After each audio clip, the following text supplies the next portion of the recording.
Dowel shoulder prep. Now, a few different variations here, guys. We're looking at how the shoulder and the shoulder blade kind of interact with the arm in different positions. We're going to start off with dislocations. Two versions of this we can do. We can start with the palms facing away and the hands and the dowel in front, making sure we're nice and wide, starting a couple steps behind what we think we can do as we start off, coming back and around, and then forwards like so.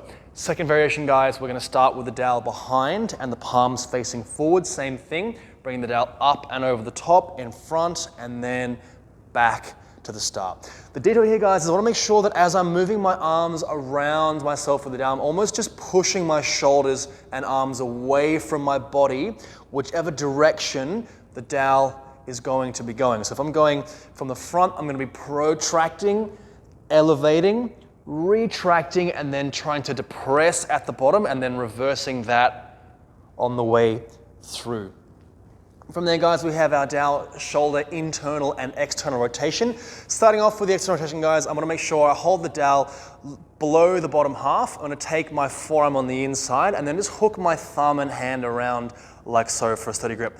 Two positions here. I'm trying to rotate my arm out. I can go from the front like this, or I can go out from the side and do the same thing like that, making sure that I don't just raise my arm up like that to kind of get the position more comfortable. Try and keep the elbow roughly at the same line as the shoulder as we're drawing the position like so. From there, guys, we have our internal rotation. I'm going to hold the dowel again, sort of in the lower half, and bring the end of the dowel up behind me like so. Now, it's important to note, guys, I want the top part of the dowel to be towards the same side that I'm stretching, not the other side of my head like this. From there, I'm going to grab that top part of the dowel and pull it down across my shoulder or over my shoulder to actually get that stretch in that position like this. Again, I can adjust my back hand higher or lower, or I can adjust my top hand to get more leverage in that position as well.